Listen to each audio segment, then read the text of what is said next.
XC condensers in an envelope. Must be a gag dreamed up by the receiving department. If that were true, we could build a generator. One that would supply electric power to run an entire factory. It would fit in a matchbox. And welcome back, everybody. G'day, g'day, g'day. Today, I've got a Kriesler model 11-81, or maybe it's an 11-80, I don't know, probably an 81 model. These were made between 1959 to 1965. That's why there are shitloads of these still around. This one's actually in quite nice condition. I've seen a lot that are battered and bruised and, terrible. But this one's good. The only thing is, these aren't the original knobs, of course. That's okay. Those knobs are, reproductions are easy to get. So, no cracks in the case. It'll come up nice. It'll come up quite nice with a polish. And you can see some yellow in there. That's been on a windowsill. Definitely. And we've got our power cord there. And that's just been, well, that's what we got. Okay, that'll be easy.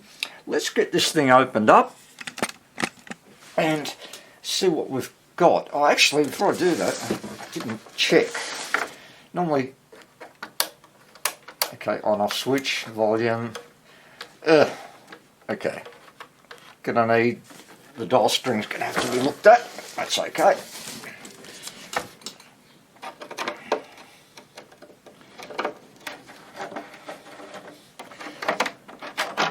Whoa.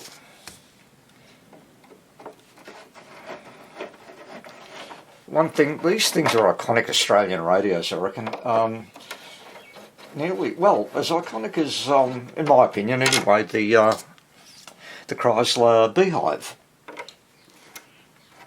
And as I said, these things are just everywhere. I mean, 6 years of production, shit. A lot of radios. And by memory, yep. I thought there was one down there too. Okay, I guess not. Gotcha. Well, that's looking pretty good. Chassis quite nice. I've worked on about 3 of these before, and I reckon they're just a great radio. Really robust design. This is a model 1181A. Serial number 78693. So was that 78,693 of the in the series? Could be. All right, I'll get that chassis out and we'll have a look underneath. Hopefully it hasn't been touched. As it turns out, there are no holding screws for the chassis. So I'd say someone's been at it. At least, yeah, always a tight fit. Shit. And tilt it.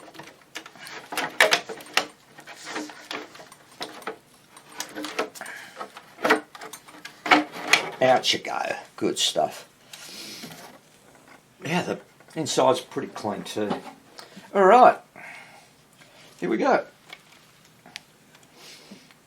Oh, well.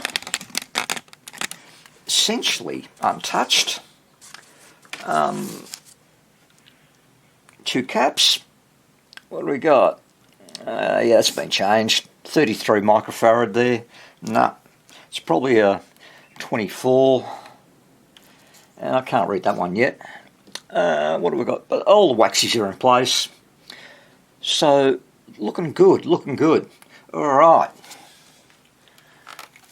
I'll get some power hooked up to it. And we will run our normal tests and see what we're dealing with. Okay, got it up on its side. It seems pretty stable. It'll probably fall over though. So, there's our rectifier right there. It's a 6V4, and I'm not going to bother looking at the book. I think we can just work out what the pins are.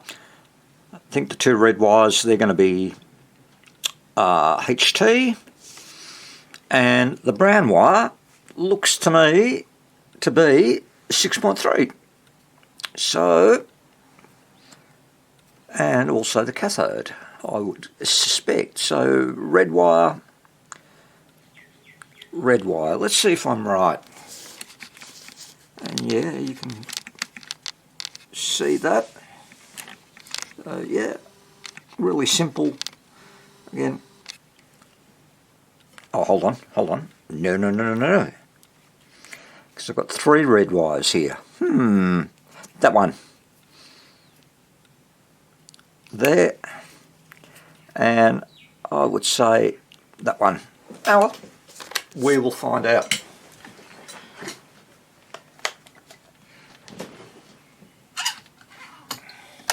Sorry, just make sure you can see the multimeter. Cool. Okay, a little bit of power. No, well, I've got the wrong pins. So let's try that one. And nope. All right, I'll consult my book. Okay, I figured it out. Well, the book told me. Pins 1 and 7 are the plate. So it was the only combination I don't think I tried. Anyway, I won't remember this, of course, for the next one. Okay, let's give it some power, see what we get. That's not a lot of power. I'm at 150 volts.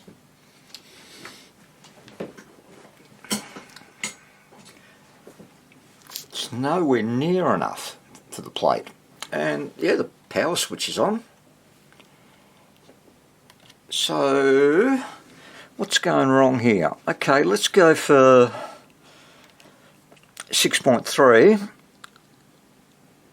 which will be definitely, I'm pretty sure, yep, the brown wire. And power up.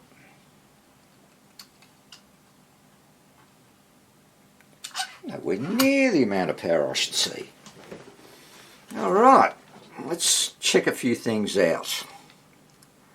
Just give me a second or so. Maybe, well, let's check to make sure that we're getting 240 volts of mains into it. So the red's, okay, active, black's neutral. And let me just test that green wire, which should be earth. Certainly is earthed. Alright. What am I getting?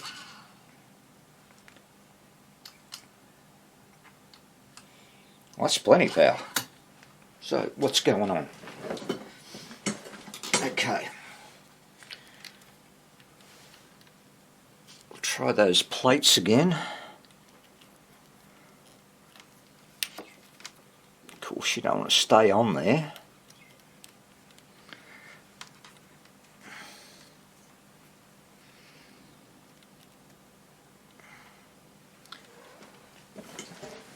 Okay, ready.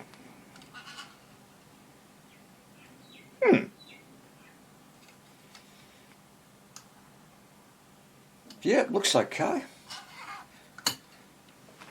What better than what it was?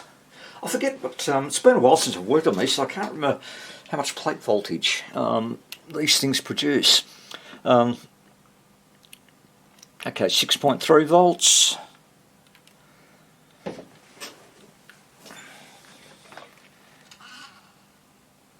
That's better. Yeah, that's working okay.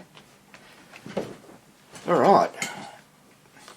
While we're at it, since these caps have been changed, even though I don't trust them, let's just see if the rectifier is actually working.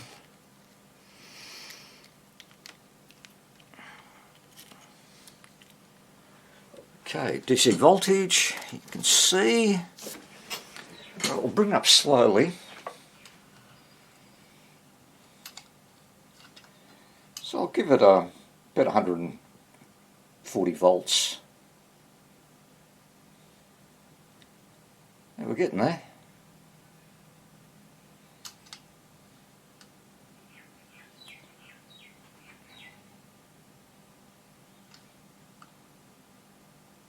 Cool. Alright, no doubt, look, this thing's probably going to work, I guess. Don't know what happened with the power. I might have to check my my power connection. Maybe not quite right. Yeah, I'll check that before we do anything else. But what I'll do, we'll get rid of those two electrodes there, and I'll find out what they should be. 33 is just way too much for this, I would think. So I'll go check that out. Well, I'll check the schematic, and I stand corrected. It does come with a 33 and a UF and an 8, and given this was, well, made in the 60s for sure, and that'd be the capacitor of the day. This is untouched.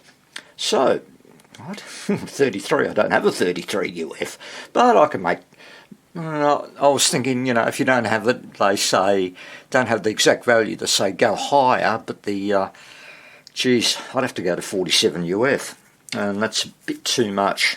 So, I'll make up, let me see, 24 and an 8. That'd be close enough. So I'll get those ready, and yeah, we'll do some soldering. Okay, here's my solution to the caps, and well, I just use 216s, and they actually measures out at 34 microfarad, which again is close enough. So I've glued them in so they don't flap in the breeze.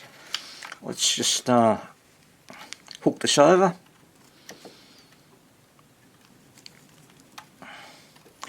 Hopefully,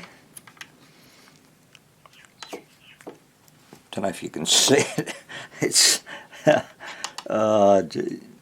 actually these ones are easy to work on. I mean, lots of room.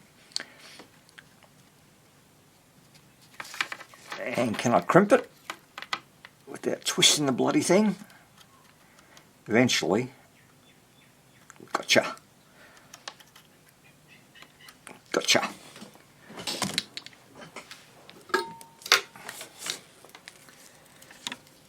There's our positive, which goes to the cathode. Don't mix it up and get it the wrong way around. Cool, done.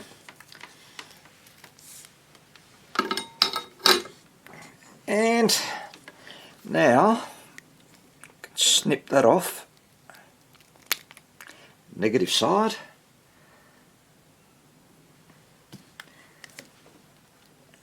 And what I'll do, take that off.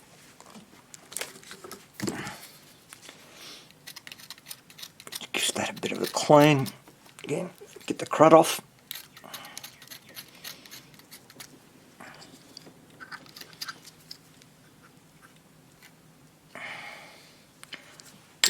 And I'll just have to move the camera so I can get myself in there.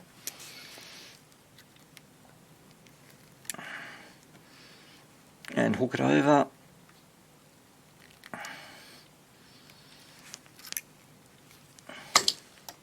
Put my snippers.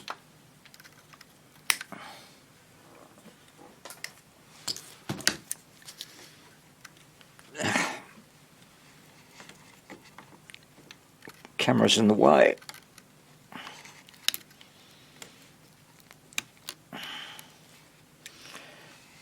You know what? That's going to be fine.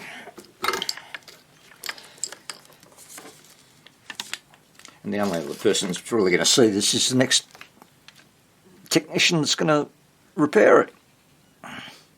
And he'll probably say, oh, what a shit job that is. Yeah, don't we all?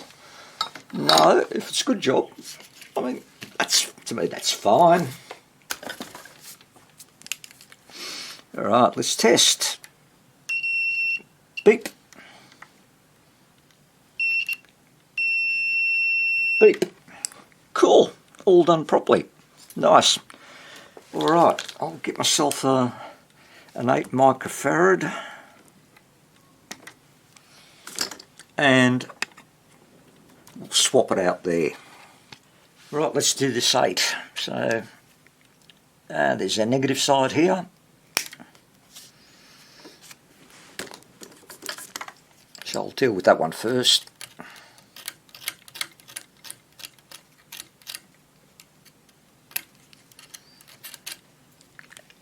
another one in there too. Okay.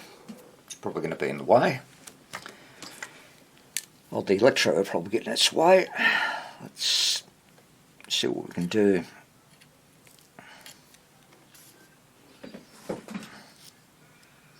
Oh, it's just easy to do that, isn't it?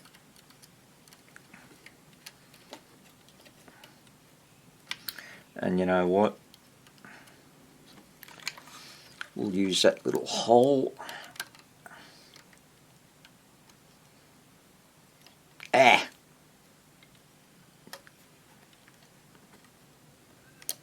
Oh, come on.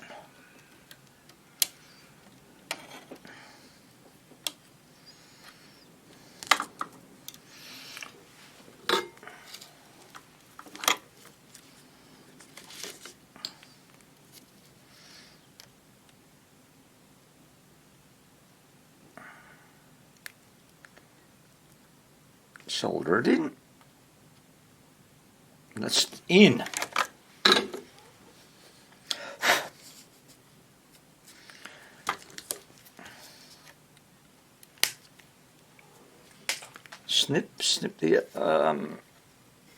Snip that out. Be careful not to snip anything else.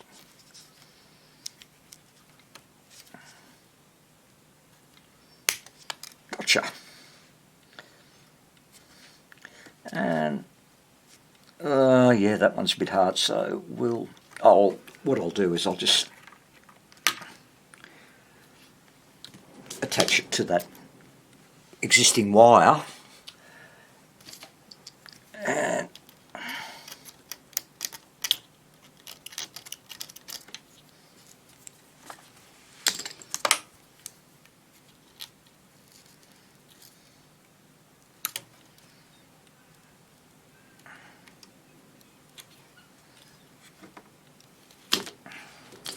always just mucking around. I know I'm being quiet at the moment, but yeah, just focusing on what I'm doing, as we all do.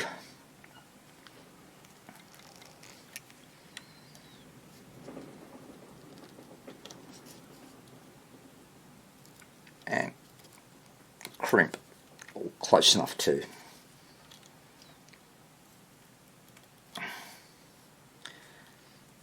Looks all right.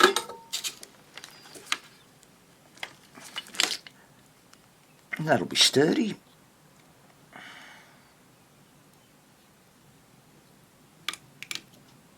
Gotcha. Now, for the sake of aesthetics, just take it a little bit off. Right. Good.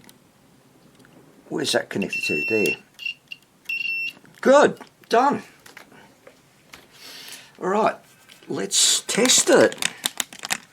I'll just get that aerial hooked up and we'll apply power. Here we go. And again, let's monitor the filter cap. Well, the main one anyway. Right, here we go. Bring it up slow enough. It's about 100 volts, 135 actually. Come on, kick in.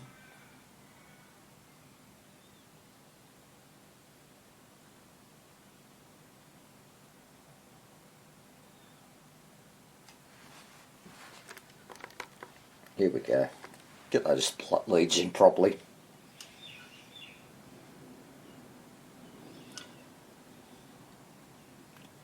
Okay, bring it up to 200 volts of mains.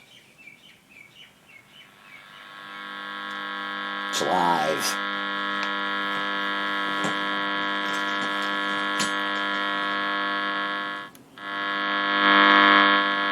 Right, and where's my tuning?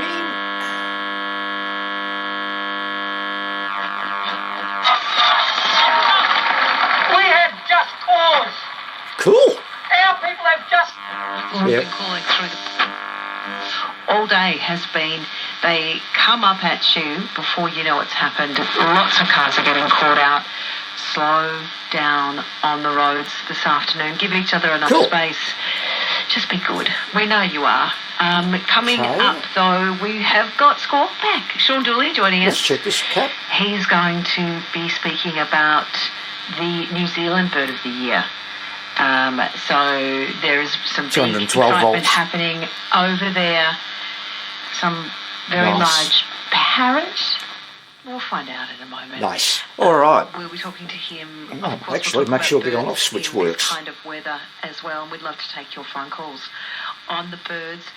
The English rose. Certainly does. Okay, that's a bonus. Cool. All right. Well, look, yeah, it's done, really, isn't it? I mean, it's going to sound a lot better. So, you know, you can hear that bit of distortion in the audio, but of course that will just be the caps, all those waxies. So I'll swap them all out in due course, and we'll come back. And by the way, didn't even connect the antenna, but it has got a ferrite rod on there, so you know that's all right. That wasn't too bad for what it is, you know. Good. Oh, and you heard the dial turns. I suspect it was the way it was stuffed in the case. It wasn't allowing the guide there to move. Struck that before too, so that shouldn't be hard to sort out. Anyway, recapping, and then we'll check the resistors. Well, everybody, here you have it. It's finished. This is one of those radios with really nothing to show, other than got it going. But I'm convinced that had I powered it up before changing anything, it still would have worked. Great radio. Next Tuesday, Great also radio, we can Steve. Super duper. level this evening. And probably, if you're brand new into radio restoration, this would be a perfect first radio. Sure, you're not learning anything about troubleshooting, but hey, build your confidence right up, rather than having some bastard of a radio that didn't want to work. But anyway, it is what it is, and yet another radio for somebody else to enjoy for hopefully many, many years. All right. Maybe found it sort of interesting, you know, what interesting. But it's a cool looking radio, as I said. So take care, guys. I'll see you very, very soon, and have fun.